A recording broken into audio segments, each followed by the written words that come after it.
Assalamu alaikum warahmatullahi wabarakatuh. My name is Bilal, Junaidy, and I'm a second year BBA International Math student.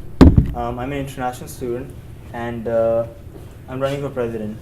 So, you might be wondering why I'm running for president, right? So, the first reason why I'm running for president is because it's an opportunity for me to give back to the community. So, when I first came here to Laurier, brotherhood was just a concept which to me existed like 1400 years ago, and it was just a concept that was not real, right? But when I came here, I saw people like Yusuf, Salman, Taha, Salik Bhai, and the other Salik Bhai, and honestly, like I really felt that these people really helped me and they made me who I am today. So being the president would give me the opportunity to give back to such an amazing community. The other reason why I want to be the president is because I love taking on challenging roles, and obviously the president position is not an easy task, right? So that's the other motivation behind it. And the third reason why I want to run for president is because I have amazing ideas in my platform, which I feel if I become the president would take MSA to new heights, inshallah. So some of the reasons why you should vote for me. So firstly, the main reason that I see you should vote for me is because I've done so much for the MSA. I've only been part of the MSA for 1 year. So I was the director of finance in the winter semester and the summer semester, and the only responsibility that I had was being the inventory manager. So, and I'll be honest, the only time I did inventory was like once in the winter semester, and that was the only time I was required to do inventory. But I could have done that, and that was it. I would have fulfilled my responsibility. But because I really feel that I can contribute to the MSA and I have the passion and have the drive for the success of the MSA, I went above and beyond what was required of me. And I'll just give you an example. I'm not trying to brag here or something like that, but in the summer when we were having our iftar, I went outside to the plaza, and in order to get food sponsorship from different locations, so I got a food sponsorship. Not that it was because of me, Allah Ta'ala obviously did that, but the fact that I went out and did something that was above and beyond what I was responsible for shows a lot, and that is what it is. That is what is required in a president. The other thing is hardworking and the love to take on difficult tasks. Obviously, as I said, the president position is not an easy task. It really challenges you, and you have to give in a lot. The fact that I'm really hardworking and the fact that I enjoy doing difficult things as opposed to doing easy things is an additional benefit, is an additional reason why you should vote for me. And lastly, the reason why you should vote for me is because my vision makes a lot of sense. And this brings me to the next topic. What is my vision for the MSA? And where do I see the MSA in 1 year? So 1 year from now, what I see in the MSA is Muslims on campus would be not highly, but educated about different topics in Islam, and they would develop the characteristics, the character that is required of a Muslim. The other thing that is part of my vision is 1 year from now, people would take pride in the MSA. They would feel proud to say that, hey, I'm part of the MSA. And MSA would be considered a cool organization, which it is not right now. And then, and the third thing that I would like to bring is there are a lot of Muslim students that I know personally who don't even come to pray. Not that I'm trying to judge them or something, but there's so many Muslim students on campus which we hardly see on MSA events. And unfortunately, they've strayed away from religion, right? But 1 year from now, I see the MSA as helping them coming back to their religion. So why does my vision make sense? So firstly, I talked about developing a better character for Muslims on campus and educating them about different topics in Islam. And this is pretty important today because unfortunately Muslims of today have lost their values, ethics, morals non-Muslims, I feel personally, coming from a Muslim country, I feel non-Muslims are far better than Muslims. Their akhlaq is so much better. They're honest about every single thing. They don't lie to you. Muslims, they have, unfortunately, our character isn't that well, right? And this is the need of the time, right? So this is very important. The other thing is, unfortunately, our ummah is not united, right?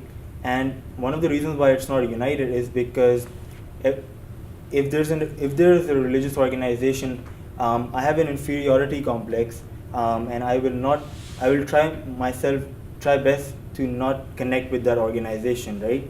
So, which is to imply that people are not proud of Muslim organizations. So, working towards a Muslim community which is proud of the MSA is the first step towards building a united ummah.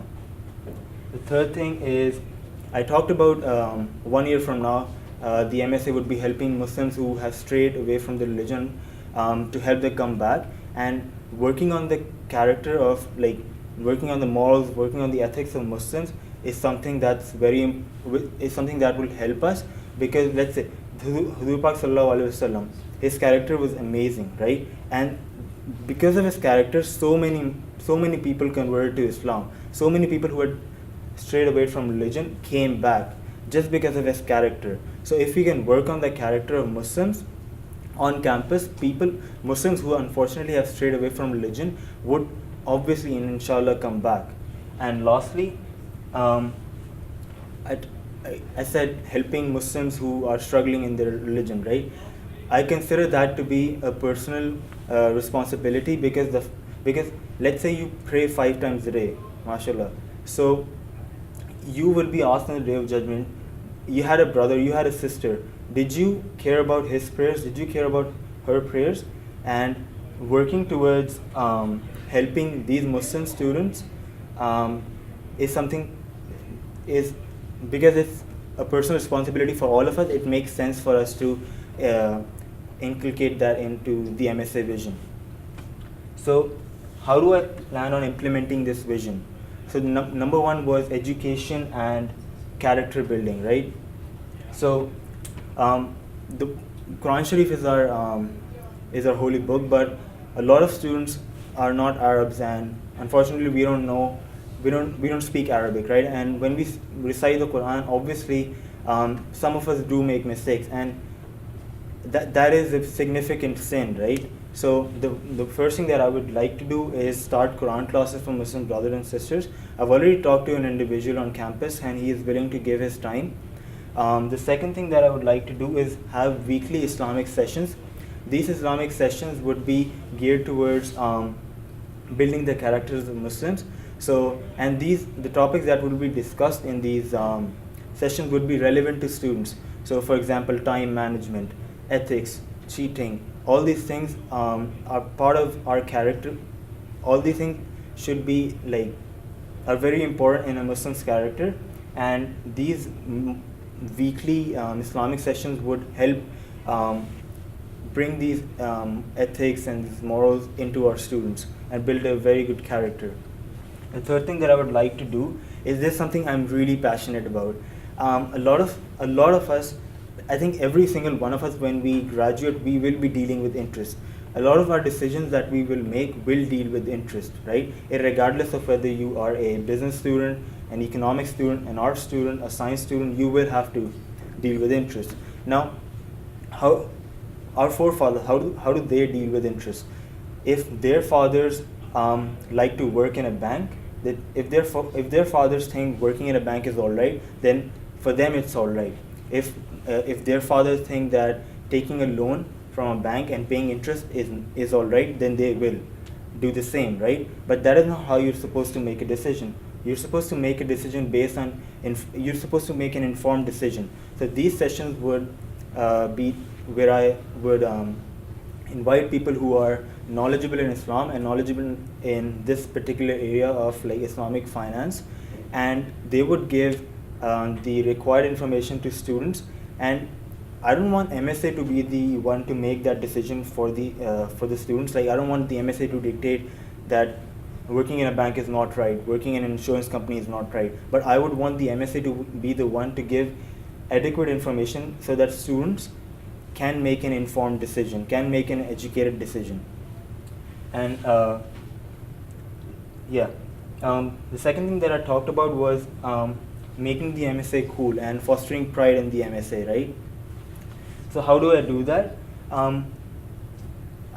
Taking on non-traditional initiatives. I really like the fact that there was a Lorax exhibition last year, and the reason why I think having a Lorax or like non-traditional initiative would be beneficial and in making our club being cool is because there are a lot of Muslims who care about these initiatives, but if we don't so there are a lot of Muslims out there which care about these non-traditional initiatives. They care about the environment and all that stuff. If we are to hold events which concentrate and which talk about these non-traditional initiatives, these Muslims who, let's say, don't pray 5 times a day or don't come to MSA events, they would be like, wow, the MSA cares about initiatives, cares about things that I care about as well. So they would start joining the MSA. They would start to take pride in the MSA, right? And secondly, obviously, being cool is equivalent to saying something is fun, right? And I think the brothers can agree that the definition of fun isn't complete without FIFA, right? So holding events like FIFA tournaments or paintball tournaments, I know like this semester sisters wanted paintball tournaments, but so holding such events would be pretty nice because a lot of people like to hang out. A lot of people like these sort of events, and even though if they're not, even though if these people don't really come to the prayer room and all that stuff, don't really care about the MSA, but if we hold such events, they would start to come out to MSA events, and hopefully in 1 year they would start caring about the MSA, and they would start taking pride in the fact that they're part of the MSA. And lastly, I said helping Muslims who have strayed away from the religion to come back to the religion.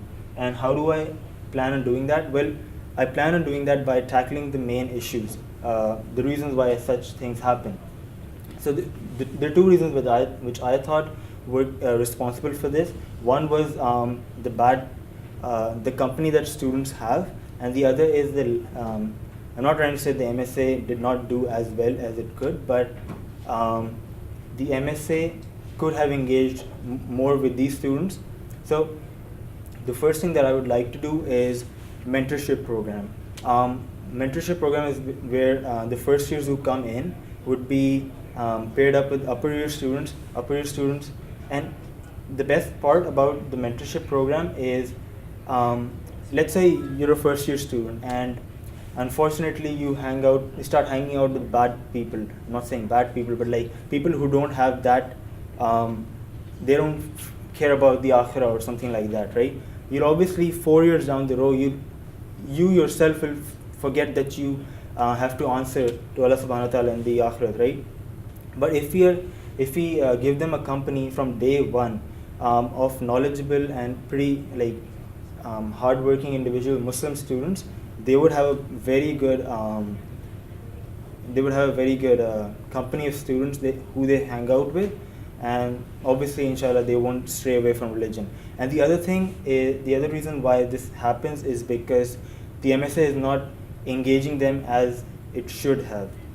So how do I do that? I would have once in a month general members meeting where any Muslim student could come in, and we would provide them we would explain them what our future plans are for the MSA, what future events are going on, and we would actively ask them about their opinions. So this completes the equation of engaging them. And obviously increasing social media presence and collaborating with other clubs would be better as well, because let's say there is a Muslim student who's not part of the MSA, but that particular student is part of XYZ club, and if we collaborate with XYZ club, provided we have the same goals, he would have an incentive to join the MSA as well, right? And once you join the MSA, you hang out with nice people, amazing people, and chances are that you won't stray away from your religion. And lastly, Team MSA. Now this initiative is something like, let's say you have a group of Muslim students who want to play intramurals. So we would we wouldn't sponsor them, but we would have the name of their teams as Team MSA.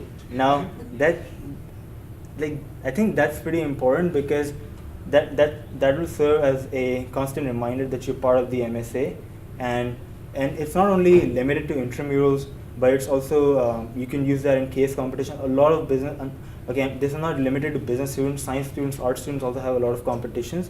But let's say there's so many business students, Muslim business students, and they participate in case competitions, right? So if you have their team name, Team MSA, they're gonna be like, wow, right? Hopefully, inshallah. So yeah, that was it. So I hope you guys make a very informed decision. Yusuf and Hassan, mashallah, have a very good agenda. So if you think that my agenda is not that great, and if you think Yusuf is better, vote for Yusuf. If you think Hassan's better, vote for Hassan. But please make sure that you make an educated and informed decision about who you vote for. And that's it. So.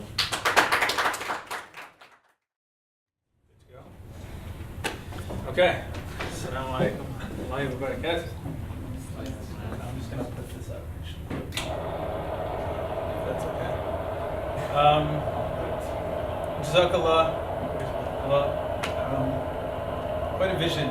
And I admire you a lot. I really do. I don't say it enough, but you're really something. So, I think some of you may be wondering why I'm running for president. Why I didn't run last year. You know, why didn't I step up? I know that was on some people's minds, and I think you guys have the right to know. For numerous reasons. One, you know, there were some personal things going on in my life. I wasn't able to take it on. But I think the most important reason why I didn't take it was because I was scared. I'm not gonna lie, I was scared. I wasn't sure, after having worked under Salman, I wasn't sure if I could take it on.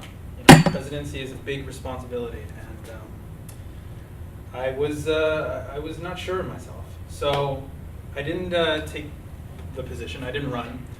And I spent the year not being involved in the MSA, just exploring the community. I spent the year talking to brothers, getting to know new people. Alhamdulillah, I've been able to meet all of you on a one-on-one basis. I started talking to people, hearing their stories, learning more about their lives, learning more about myself, where I stand with Islam, about my faith.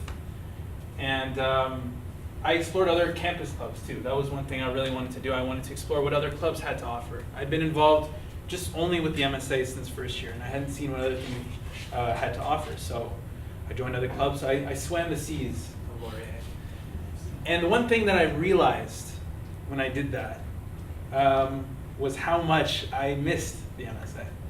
Not how much the MSA needed me, but how much I needed the MSA in my life. So that's why I'm here today, because I need the MSA. I love this community.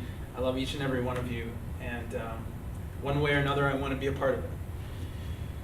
So that's not the only reason I came back, not just because I missed it, but there's work that needs to be done. There's always work that needs to be done.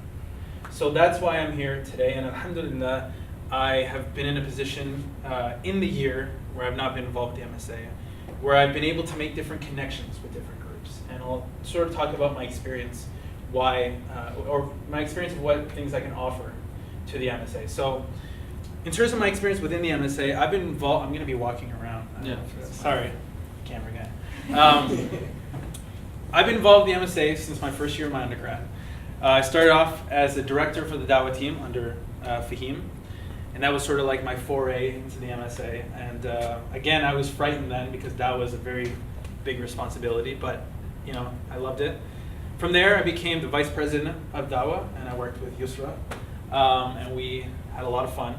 And after that, I became the vice president of Brothers under Salman. So I've been involved with the MSA for a long time. I know how the organization works from the inside, from the outside even. Having not been involved in the MSA this past year, I've seen it sort of as an outsider. I know how the organization runs. I know the ins and outs of it, and I know the role of an executive, what it takes to be an executive, because I've been one. A little bit more about my experience outside of the MSA. I am a global studies major, so I'm not in business. And I think that's sort of different because global studies really focuses on the humanity and the human aspect of everything that we do in this world. And I think sometimes we forget that. We forget that the MSA, yes, it runs like a business, it runs like an organization, but you're dealing with human beings. You know, you're dealing with people who have different feelings, different emotions. They come from different backgrounds. They don't always practice Islam the same way. So having been able to like understand that and relate to people on a very human level is really important. As well, I'm minoring in the Muslim studies option. So it's different from just studying Islam. You focus on Muslims from a sociological aspect. So it's not just how Muslims should be. It's like this is how Muslims are in the world. And this is how each and every different Muslim practices their faith. So I think it's really important to understand that not everyone's coming from the same background. Everyone has their own way of practicing Islam. And so that's why Muslim Studies is a really great program. And I actually encourage all of you guys to take one Muslim Studies course at least once in your undergrad. As well, I work currently as a student diversity coordinator for the Diversity and Equity Office. For those who don't know, it's an office on campus that helps encourage diversity. The Multi-Faith Resource Team, which is very involved with the MSA, with our prayer space, is with the DEO, the Diversity and Equity Office. And so I work with them. Part of my responsibility is to coordinate the diversity certificate workshop and to spread diversity on campus. I'm also a sitting board member and the vice chair of Ellisburg, which is the Laurier Student Public Interest Research Group. It's a mouthful. And I'm sitting board member for that, and I don't mind, it's okay. It's mostly for the company. Oh, okay. Filmmakers. So being a part of Ellisburg has given me a huge experience because She knows. Being a part of Ellisburg has given me a huge experience because I know how a non-for-profit organization works. It's not just a student club, it's an organization that is separate from just a club. I know how to run meetings now, how to take proper meeting minutes. We've been dealing with a lot of very delicate situations at Ellisburg right now, so how to handle that with care and with gentleness is really something that they practice, so it's been a huge learning curve for me. And I know MSA is partly a business. Like I said, I'm not in the business program. I don't know much about new venture or whatever you guys study. But I do have some experience in business. I currently am the co-president of a film production company called Rec Room Media. It's a company that I founded, or co-founded, with some friends of mine in Toronto, and we do corporate videos, live taping, things like that, as well as creative media such as short films and web series. So having been able to sort of run a small company like that has given me a lot of experience to delegate tasks, also to deal with things like finance, like I'm currently the bookkeeper because we don't have a finance person, if anyone's interested. But just getting that experience, and I think sometimes, you can gain more experience from actually just jumping into something as opposed to learning it in class. So being able to be a part of a company and like try to learn how to run it has given me a lot of experience on how a company functions, because I know that is a big part of the MSA. But talk is cheap, right? I could talk all day about my experience, why I'm great for the MSA, but it's all about action, how we're going to implement things. What's the goal? What's the vision? And as Shakespeare said, let the action suit the word, and the word suit the action. So I'm going to present to you guys my platform. It's long, so I'm not going to go too much into detail, but I'll just hit on the main points. So there's 5 main things that I want. Yes. Oh yeah, please. Thank you. there are 5 main points that I think should be focused on in the platform. And the first, what's the first? The first is organization. Excuse my bad handwriting. Organization. So, I mentioned this in the video that I made a couple days ago, if anyone saw it. It's really stupid, don't watch it. The main thing I really want to focus on is what's going to happen to the next MSA team, to the future MSA. So that's why I want to do a strategic plan that lasts 3 years. Do you want to come back in? Come on in. You seem very passionate. I didn't want to interrupt. No, it's okay. You're being really rude. It's okay. Okay, I'm totally kidding. Totally kidding. So, 3-year strategic plan. This includes a vision, the goals, and the mission statement of the MSA that lasts for the 3 years. So it's not like when we're all graduated and in the next 3 years, there'll be a fresh new team. Like none of us, or most of us probably won't be here, inshallah, we'll be graduated. So the new MSA team won't have to build from the ground up. They'll have something that they can focus on. They can say, okay, this is, the plan, let's follow it. And then after 3 years, it'll be a fresh new team. They can develop a new strategy that fits with whatever the new people want to focus on. So that's one thing. But a strategic plan is nothing without an operational plan. This is basically how you're going to implement your vision. It's easy to say, the MSA aspires to, provide for Muslims on campus, but how are you actually going to do it? So I want to do an operational plan that lasts 1 year, and this basically outlines what events we're going to do, what things that we're going to, initiatives, what campaigns we're going to do to fulfill the strategic plan. So it'll have things like local focused areas, LFAs as they're known, that specifically pinpoint areas that we're going to do. And this is not something that I would do myself. I think it's something that a group should do together. So I would like to do a retreat when the new exec team is formed. We'll go somewhere, we'll have some food, and we'll get like chart paper and boards and just like map out what we want the MSA to look like this year and for the future. So those are the main things I want for organization. Other things include reviewing and amending the Constitution. The Constitution is something very important to follow.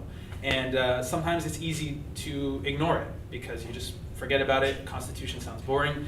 But getting a team of people to review the Constitution and to amend the things that need to be changed. So that's organization. The second thing I want to focus on is presence. What do I mean by presence? And this is also outlined in the video. I want to do regular programming. It sounds like on television, like you're back to your regularly scheduled programming. But that's exactly what I want to do. For me, consistency is key. No matter what you do, whether you have an event and it's not that good, nobody shows up, and you say, okay, we do it every Wednesday, and it's like the first couple Wednesdays, nobody's coming, it's not that good. It doesn't matter. Be consistent in what you do. Because the more consistent you are in anything, the more likely people will start to see you. And then they'll start coming out. It's a slow process, but it happens. So some of the things I want to do to increase our presence on campus are things like daily social media presence. So putting out a tweet every day, making a Facebook post about an article relating to whatever's happening in the news or about an Islamic topic. So always being present on social media because we're all on social media. Other things as simple as having a booth in the concourse. I know Ellisburg does that every week. No matter what, they have just a booth with their information saying, okay, this is who we are, this is what we do, these are the events coming up. And I've been in some of those booths to volunteer, and sometimes people come and they see the events that we're doing, and then on the day of the event, we see that person because they didn't know about it. Another thing I want to do is a weekly radio show or a podcast. When I was VP Brothers, I was approached by Radio Laurier, and they said, we want the MSA to have their own radio show. And I was really excited, and I really wanted to do this, and unfortunately it was something I wasn't able to pick up because the term ended. But this is something I really want to get back into. I think it would be awesome to have our own radio show. It's just another platform where we can voice our views, our opinions, whether or not we want to do a radio show or even a podcast that we can easily record get some co-hosts, and it's really easy to do. So I think that would be awesome. Volunteering in the community. That's something easily we could do. I remember in the past we've done things like volunteering at St. John's Soup Kitchen. So that's an initiative that we can easily do. Getting out into the community, not just staying within Laurier, because there's a broad Muslim community in KW that we should connect with. The Cord. The Cord newspaper is a newspaper at Laurier, and I've been able to make some connections with people who are editors of the Cord and who write for the Cord. And I think it'd be cool if we had people who are interested in journalism and who wanted to write articles about certain things to be in the Cord every week. I think that'd be awesome. As Bilal mentioned, collaboration is really important. So any event that we do, we should be in collaboration with another group. So if we're doing an event on environmentalism, let's collaborate with the EcoHawks. Anything that we do, doing something about diversity, let's connect with the Diversity and Equity Office. Anything. So that's really important that I really want to stress. I want to revamp the website as well. I know there's a lot of people who are interested who know how to do computer stuff. So I think a complete overhaul of the website, make it more easy to use. I've looked at other websites like a UFT MSA. It's awesome. They have all the the way they lay out where all the halal food restaurants are is really cool. They have a khatib feedback. So if anyone has a comment about what the khutbah was about, or they want something, an issue addressed in a khutbah, they can submit it on the website. Yeah, really cool stuff. So I want to update the website. And finally, the last thing I really want to do is one large monthly themed event. So every month of a semester would have a theme, whether it's Ummah, whether it's Tawheed, whatever it is. And so we'd have one event probably towards the end of the month that we'd be able to market and plan for, and then kind of build up hype throughout the month, and then pull off a really awesome event. I know this all seems like a lot, but for me, I'm all about simplicity. I don't make things too complicated. I don't like cluttering a whole month with just so many different things. These are very simple things that we can easily do that won't take up too much time from people's school. Some of the big events that I had in mind were things like bringing in a large speaker, whether it's an Islamic speaker or Islamic studies scholar. In Arts Night, there's a lot of talented Muslims here at Laurier, so I think showcasing their talents would be really cool. We've been doing documentary nights in the past, the MSA, we had one recently, but I think there's potential to go even further than that. So I want to try and do documentary nights at the Princess Cinema Theaters. It's been done by Ellisburg, they do it a lot, so I don't see why we can't do that. I think it'll bring in more of the community of KW to come view the documentaries. We get a speaker at the end to make a little talk. It'll be a really cool event. The third thing I want to focus on is Islam and education. So, the MSA isn't just about fun events and games and podcasts and whatever. We have to foster Islamic growth. Like Bilal was saying, we have to bring people back to the deen and make them want to be interested in the MSA. That's one of the reasons why I'm sort of so involved in the MSA, because when I came into university, I wasn't that connected with my faith. I didn't really care about, practicing Islam. I didn't pray that much, but the MSA sort of brought me back. Assalamu alaikum. Sorry, I'm putting you on the spot. So I think this is really important. And to sum up some of the ways I want to improve Islam in education is bring back halakas. We used to have halakas before, and sometimes they've been good, sometimes they've been a little bit dry. A lot of that depends on the speaker, a lot of that depends on the topic, but I really want to bring in engaging speakers to give halakas for both brothers and sisters. And sometimes there's events that happen, we can't always go, we got midterms, we're stuck in the library all night, we can't always go out to things. So that's why I want to start live streaming halakas. It's very simple, you can do it through YouTube, you just set up a computer and point it towards whoever the speaker is, and then anyone can tune in on YouTube and watch it live. So you can be studying, you can be doing your work, but also have your earphones in and listen to the halqa. So that's makes it more accessible for people.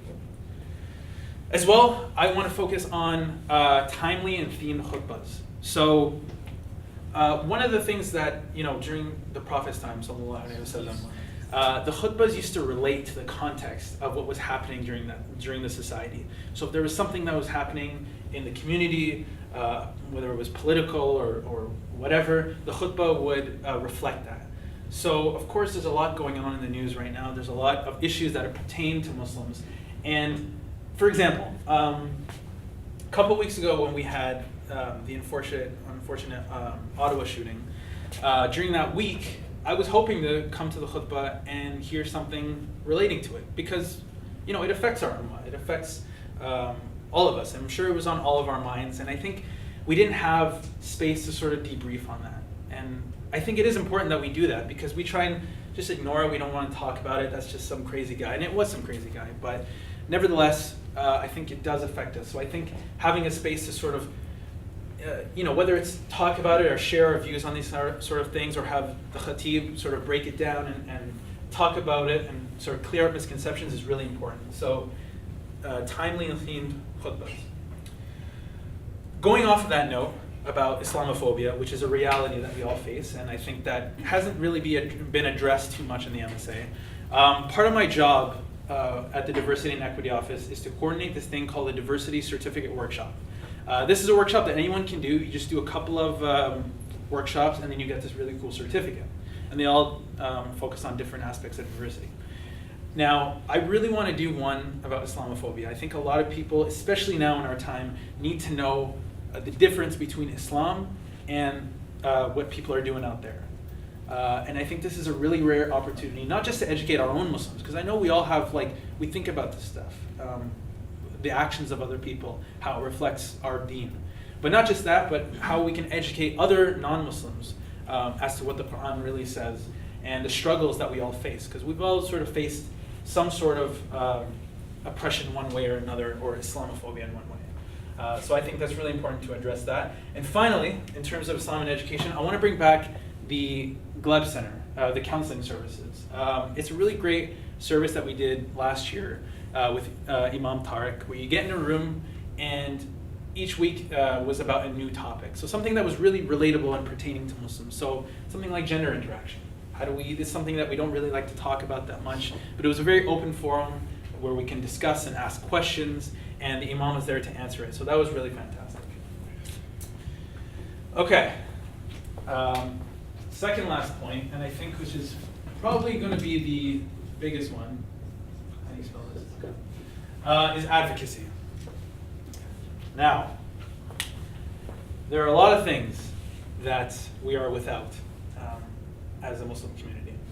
And if you've seen the video, you know what I'm talking about. 3 things. Number 1, a chaplain. We currently don't have a chaplain. We've been without one for a long time. And for those who don't know, a chaplain is someone on campus who provides support for the Muslim community. They're like a representative. They're able to advocate for things that we need.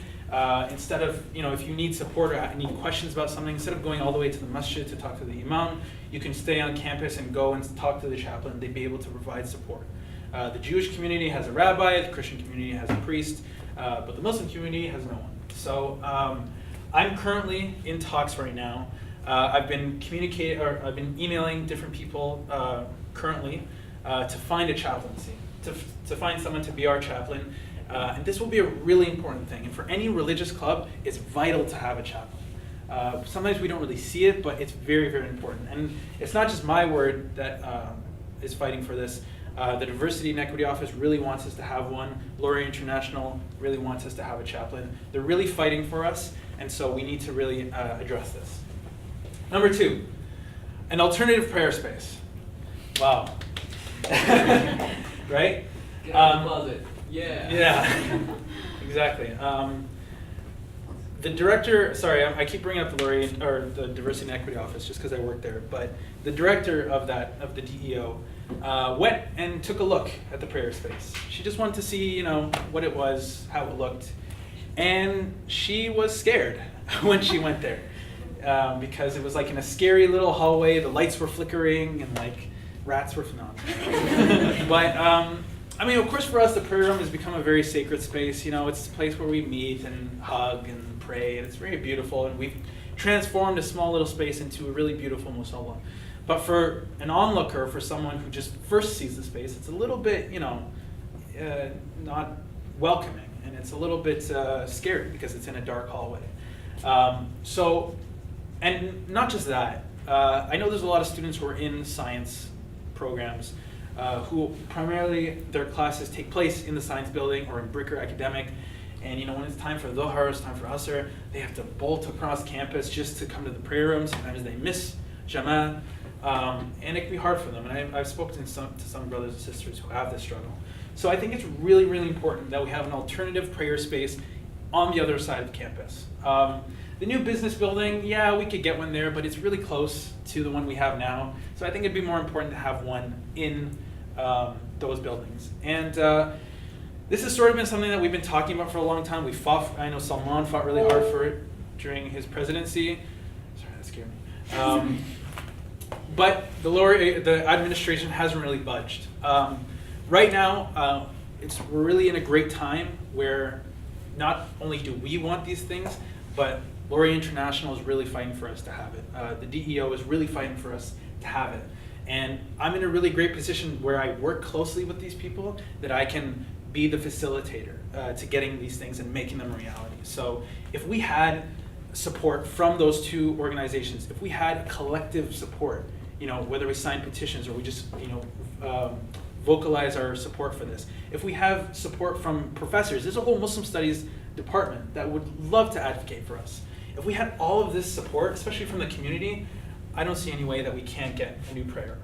And that includes a new wudu area. Of course, we don't have a wudu area in the prayer room. It's been gone for a long time. I remember the good old days when we used to make wudu right on the spot and then just join prayer. So I think that's really important. It's unacceptable to the conditions that we have right now. It's unacceptable that we have to go to public washrooms and make wudu. It's unsanitary, and this is a real need that we have, and I think it needs to be addressed. So I'm really going to fight for it. And again, I'm in a really great position where I can actually fight for it because I'm like the man on the inside with a lot of these organizations. Finally, I know I'm going really long, but there's a lot. The last thing, and I apologize, is funding. I'll just cover this quickly. I don't know if a lot of you heard, but the Students' Union sort of slashed some of the funding of a lot of groups on campus. So it's going to be a really struggle. It's going to be a struggle to pay for some of that. And I can see Hamza like, I know what you mean, man. It's going to be a struggle to do a lot of these things because money talks. So I'm going to try and look for alternative ways of funding. Again, through some of my connections through Ellisburg has a lot of funding. The Diversity and Equity Office has money. Sponsorships, I know that's something Bilal talked about. Getting sponsorships is a fantastic idea. Other organizations like SICTA, the Students' Union, looking at Salman over there. And there's a lot of ways that we can get external funding, and I think it's really important. One last initiative I want to do, and it's sort of something in the future, but I think is something that will really transform the MSA, is taking it from a student club to a student service. And what does this mean? It means a lot of things, but some of the main things is that we get a lot more funding. We wouldn't just be known as a club anymore. Anyone can start a club, but if you're a service, you have something to provide for the student community. It would mean that we potentially get our own office space, because I know other groups that have made that transition have their own space because they need a safe space to be away from a lot of the struggles that they face on campus. So it'll mean a lot of things, and I think it'll be a great way to take MSA to the next level. So I can't say that I promise all of these things, because that would be a lie, because there's nothing guaranteed in this world. Only Allah subhanahu wa ta'ala can will any of this. So with the will of Allah and with my hard work, I'm going to try and dedicate myself to achieve all of these things. Again, it shouldn't be time consuming on the exec team. I'm all about simplicity because I've got a lot going on. We're all in school. So simple but effective. And that doesn't take up all of the time of everyone involved in the MSA. And so to end on things, I'm not running for president for credit. I'm not running for president so I can put this on my resume so I can tell people, hey, I'm MSA president. I'm doing this because there's a job that needs to be done. Just a quick little anecdote or story. When Prophet Yusuf alayhi salam was released from prison for, when Prophet Yusuf alayhi salam was released from prison for interpreting dreams, not only did he get his freedom or clear his name, but he presented his resume. He said, I want to be the treasurer of Egypt. He wasn't given the position. They didn't say, we want you to do this. He's like, no, make me the treasurer of Egypt. He demanded for it for two reasons. One, he was not going to sleep on the job. He was going to work hard. He was going to make things happen. He was the right person for the job. And two, he knew what he was doing. Other people didn't really know what they were doing. He said, no, I know what I'm doing, and I want to be the treasurer of Egypt. And that's being a leader. It's knowing that you have the capabilities to get the job done and that you're the right person for it. And I don't aspire to be anything close to Prophet Yusuf alayhi salam. We just share a name. But some of the same reasons why he wanted to become treasurer of Egypt, I want to become the MSA president. So please, like Bilal said, make an informed decision about who you're voting on. This is not about individuals. This is not about popularity. This is not about who is dressed better. It's about the MSA. It's about the future of the MSA, and it's about what the MSA stands for. So may Allah please bless the MSA and help us develop a prosperous community that stays prosperous in this lifetime, that carries on till the end of our lifetime, into the next lifetime. Thank you. Guys, my name is Hassan, Khokhar, and I am final candidate for president for the MSA. So I'll just start off into a bit about myself. I'm a BBA and Math double degree student. I'm second year. I've also been part of the MSA since I joined Laurier, and originally as director in the finance department, and then currently as your VP of marketing. So I am experienced with the MSA, and I know the ins and outs, and I know from top down how the club works. I'm also a big sports fanatic, Chelsea FC fan, and in my and in my spare time I like to read, and my third book is The Intelligent Investor. Go figure, I'm a business student. And really, apart from this, I want to describe my sort of relationship with the MSA. So in grades 9 and 10, I was in one high school, and in 11 and 12, I moved to a different high school. So in 9 and 10, we actually had an MSA. It was a public school. And honestly, like, I literally didn't even notice them until, because there's a masjid literally next door. So one time, I had like some after school event, and I'm like to my friend, yo, what are we gonna do for Jummah? He's like, oh, come to the MSA. I'm like, oh, there's one? And then when I moved in grade 11 to a Catholic school, they didn't have an MSA. And really, that's, as the saying goes, you don't know the value of something until you lose it. That's when I got to realize, whoa, the MSA is actually so valuable. Apart from just the obvious Jummah prayer, it's literally like a hub where we can like meet friends, where we can like get together. Like so many of my friends that I don't see a lot because of my program, I get to see them in the Musalla. So really, it's literally everything that revolves around a Muslim student, and that's really why I want to give back to it and sort of expand it, because I believe it's so valuable and that everyone should at least get something out of it. So what you're going to see from my presentation is that when I say MSA the current, it's sort of like a morbid topic. I'm going to talk about the problems we're facing right now. Some of the events that we've put up haven't been so successful, and I'm going to sort of describe why I feel the reason is behind them. Because I can only build your trust if you know I know what's wrong. Because I can say, yeah, I'm going to do this and that, but what's the point if I don't even know the problem? And then after that, I'm going to talk about moving forward. That's the traditional, like, my platform, if you will. And finally, future proposals. That's really in the future in the sense that I do plan on sticking, because I'm second year, I do plan on sticking with the MSA for a long time. That's really my long-term vision. So I'm sort of going opposite of the previous candidates in the sense that I'll first mention my platform, then I'll talk about my vision. Because my whole emphasis here is why bother even? Because I want to convince you guys of the reason. So considering the amazing candidates that went before me, I figured why don't I start off with saying why not to vote for me? First off, I'm second year. Lack of experience right there. I mean, Yusuf right there has been with the MSA since who knows when, a long time. And even Bilal has been so involved with the MSA, so really I have a disadvantage right there. Another one, I'm a double degree student, literally no electives, and I'm so caught up with studies that I've made this thing like today after Fajr. So, again, another reason not to vote for me. But moving on to why to vote for me, I feel that on like a scale of 1 to 10, really I'm at the very top of why I feel passionate for the MSA. As I described with my story of my relationship with the MSA throughout high school, I'm really connected to the goal of the MSA in a sense that I believe that it should be there and it should encompass everything a Muslim student does. So on to the first part of my speech. Really the title says it all, missing members and missing money. As Yusuf pointed out earlier, our funding has been slashed. The funding is the blue bar right there. Really, you don't need to be a math major to figure out it's constant. There is no growth. The green is the Muslim members. They have been growing. You can't really tell. You zoom in right there. But yeah, point is they have been growing, and the student population as a whole has been growing, so logically our club has to do more. But our funding is still at 400, and that's an issue. Now, apart from the simple logic that, oh, we don't have enough money, there's many more things that points to. Lack of consistent membership growth points to the fact that we essentially become unpredictable. Say 2 terms from now, the new president's coming in, and they're like, okay, we're hosting like the end of term dinner, and they go like, okay, how many people are showing up? He's like, how many people showed up last time? He's like, not that many. But then this year, say, 50 people show up. We have become an unpredictable club, and as Ibrahim pointed out when he was selling tickets for the end of term dinner in the winter term, it contributes to this problem that when you're an unpredictable club and you can't predict your growth and you can't predict how much funding you're going to get and how much funding you need, really everything's thrown off.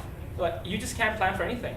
We become a forgotten club in the sense that if the new Muslim population that's coming in every year by year, if our members aren't growing, then our club's not growing. So we're constant, and over time, obviously, we're going to disappear. And finally, it's a barrier for marketing. That's simple in itself. Lack of funding equals lack of equipment equals lack of resources, essentially lack of marketing. The second one is the most obvious one, underfunded by WLUMSA. So apart from the fact that we just don't have money for something sometimes, it hurts the scope of the event. I personally know that things such as basketball tournament, which myself and Bilal are really pushing for, we're looking to expand the prizes so that it's comparable to current events, but we just can't. So it hurts the scope of our events. So we really need to overcome just this one issue because it spirals into already 5 different problems. And finally, no significant campus presence. This ties into Yusuf's thing about consistency, I believe. If you have no presence and it's not significant enough, who cares how consistent you are? So when for example, new first-year Muslims come in and we're not a significant presence on campus, they're just not going to know we exist. Like, I personally know this from my time with other clubs. For example, with O-Day, if you're not there on O-Day, there goes like your chance to meeting at least 90% of the first years. So we need to have a significant presence on campus. And like with the graphs, all this is because of the missing members and missing money. So what am I going to do? Now, don't look at 1, 2, 3, 4. These are just examples. Number 1 would be give us financial freedom. We don't have funding, and just like any other club, that constrains our budget. So the most obvious thing to do, what I did, was leverage my background with business clubs, was that garner sponsorships. Right? I mean, just simply a masjid sponsoring one of our events, us advertising for their events, and many more different possibilities. Clubs coming together like the diversity office. One thing that I did is sponsorship with Prism Resources. For those of you that are business students, which is almost everyone, Prism Resources is actually an organization that works with the school in the sense that their fee is taken out of our tuition. That's only business kids.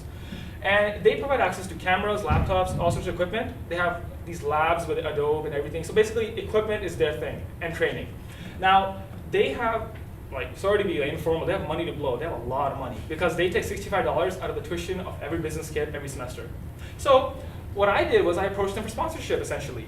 Currently, I've negotiated a $250 a term sponsorship. That's already more than half our budget. Yay. Come on. The deadline did pass, but for the coming term, I'm talking with them again to bump it up to $750 a term. All in return we have to do is just, on our posters, for example, on our events, let them know that, hey, this thing exists. Because what's in it for them is that the MSA is not just a business club. So many business clubs sponsor them, but they're like, who cares? When business students look at the tuition receipt, they say, oh, Prism fee. They're like, okay, now I know who Prism is. But they want to be able to get exposure to non-business kids, really. And that's what's in it for them. And for us, it's really financial freedom. If we go through with this, really, WLUMSA can cut our funding all they want. So that's the example that I'm going with right now. Garner sponsorships, essentially, and build our club's financial freedom. It allows us guaranteed income, and the equipment needs are all covered, so marketing, hassle-free. And really, we can do, in a sense, the events that we really want. We won't be constrained by saying, oh, okay, we can't offer a $100 prize. Let's offer them as like a weird Tim's card. Like, come on.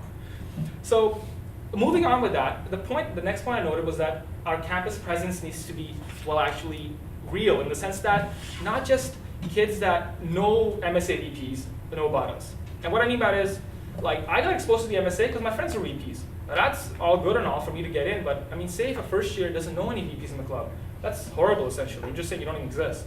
So one way to combat that, I wanted to start a Muslim student publication.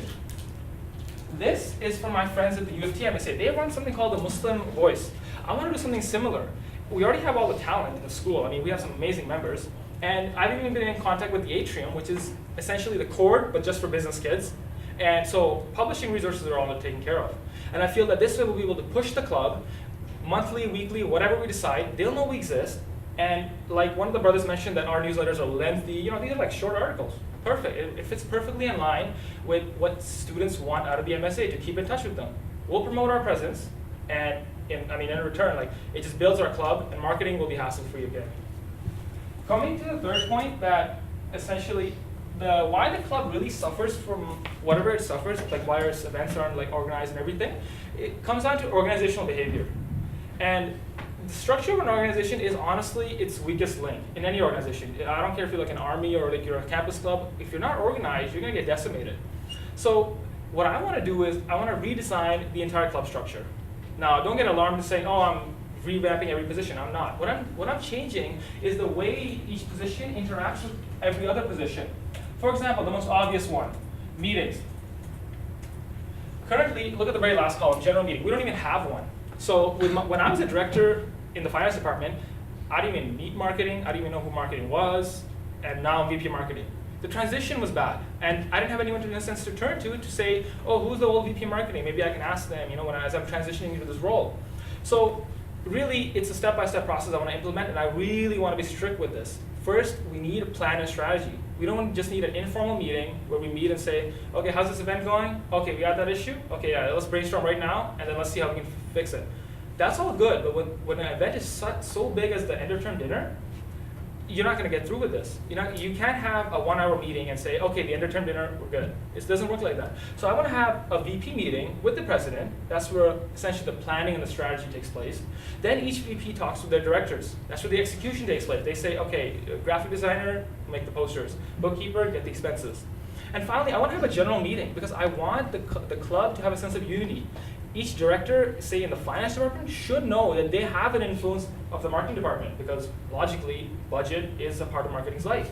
So I want everyone to have at least one general members meeting to know that, hey, we're all together in this and we do affect each other. And lastly, on this point of unity, that's unity within the club. I want a connection to be with the Muslims, say, that don't attend every event, that aren't a VP in the club. So that's the last one, that's club unity. And what I mean by that is essentially, firstly, involvement. Now there's a student, say, who doesn't attend any event at all. Maybe he attends the end of term dinner. Midterms come up or something happens. And on top of that, he doesn't know any of the VPs. Well, how's he gonna get involved in the club? I wanna be able to make the general meeting open to, say, 1 or 2 general members who wanna be able to attend. They can file an application in and we can approve or disapprove. They can come to the general meeting, feel a connection with the MSA that, hey, we're allowing them to come and be a part of our club and ask questions. This really makes the bond strong because then it ties into all these other 2 ones. For example, then when they graduate, they'll be motivated to still connect with the MSA. That's so crucial because if that's not there, it's literally a cycle. You come here for 4 years, you pray in the masala, okay, you're done, well, moving on in life, go find another masjid. We want to be more than just a place for prayer, obviously, so we need to build that connection. And the second one is Khatib feedback. So many times we have this issue where the Khatib says something and then there's an issue and it can easily spiral out of control. So I want to be able to manage all sorts of these tensions and bring, again, like I said, the general community together. I want them to know that their opinion matters. So they can submit their Khatib feedback online and we can review it at the VP meeting. Talk about it, who's wrong, if it's a serious issue, or how can we move forward. So really, my entire goal was that, 1, change the structure of the organization because we're suffering from a lack of efficiency in the club. That would mean revamping some positions, adding some new ones, changing the role of current positions. And then this in turn allows us to have financial freedom within the club. because that's the most obvious one. Just like in life, you know, if you don't have financial freedom, well, there goes like literally half your dreams, and like owning a house, owning a car, everything. So I'm not saying the MC is going to buy a car, but I'm just saying that, you know, to be able to do our events, to be able to push the club to its limits, we need actual financial freedom, just like any organization on the planet. It's like imagine an army, but they don't have enough money for weapons, well, they're dead. So, and it's a chain effect. Lastly, this contributes to openness and involvement. Again, like I said, those Muslims that don't attend every event, whether willingly or unwillingly, they need some sort of connection with the MSA. So that's sort of my goal here. I want to be able to make our organization the most efficient at Laurier, have financial freedom, to be able to do our events to our potential, and finally be an open organization that to both Muslim and non-Muslim general members can feel like they have some sort of connection. So thank you so much for listening. This is not my full platform as it's really long. I will be uploading that as later on my Facebook page. And apart from that, if you have any questions about anything I've said, the floor is open now.